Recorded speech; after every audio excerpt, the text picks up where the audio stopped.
નજર કરીએ વિગતવાર સમાચાર પર તો મહત્વપૂર્ણ સમાચાર કે ગાંધીનગર સ્થિત ભાજપના મુખ્યાલય કમલમ ખાતે ભાજપની એક મહત્વની બેઠક યોજાઈ।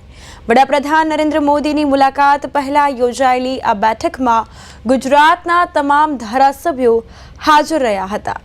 આ બેઠકમાં રાજકીય મુદ્દાઓ પર ચર્ચા કરવામાં આવી, જ્યાં ભાજપના સંગઠન મહામંત્રી રત્નાકરના નેતૃત્વમાં બેઠકનું આયોજન કરવામાં આવ્યું હતું, જેમાં પ્રદેશ પ્રમુખ સી.આર. પાટીલ પણ હાજર રહ્યા હતા અને આગામી સમયમાં વડાપ્રધાન નરેન્દ્ર મોદીના જન્મદિવસ નિમિત્તે ઉજવાતા સેવા પખવાડિયા કાર્યક્રમો અંગે વિશેષ ચર્ચા અને આયોજન કરવામાં આવ્યું હતું।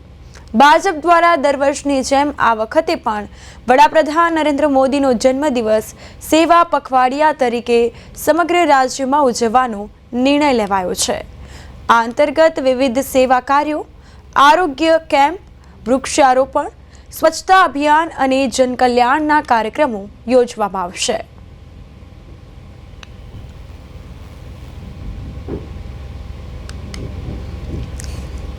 ભારતીય જનતા પાર્ટી ગુજરાત પ્રદેશમાંથી 17મી સપ્ટેમ્બરથી 2 ઓક્ટોબર સુધી માનનીય પ્રધાનમંત્રી શ્રી નરેન્દ્રભાઈ મોદી સાહેબના જન્મદિવસથી મહાત્મા ગાંધીજી અને લાલ બહાદુર શાસ્ત્રીજીના જન્મદિવસ સુધીના 2 ઓક્ટોબર સુધી 15 દિવસનો સેવા પખવાડિયો ઉજવવાનું નક્કી થયું છે। દર વર્ષે એનું આયોજન થાય છે। દર વર્ષે એની અંદર કાર્યક્રમો પણ કરવામાં આવે છે। એ રીતે આ વખતે પણ કેટલાક કાર્યક્રમો જે નક્કી થયા છે। આની વચ્ચે 25મી સપ્ટેમ્બરે પંડિત દીનદયાળજીની પણ જન્મજયંતિ આવે છે।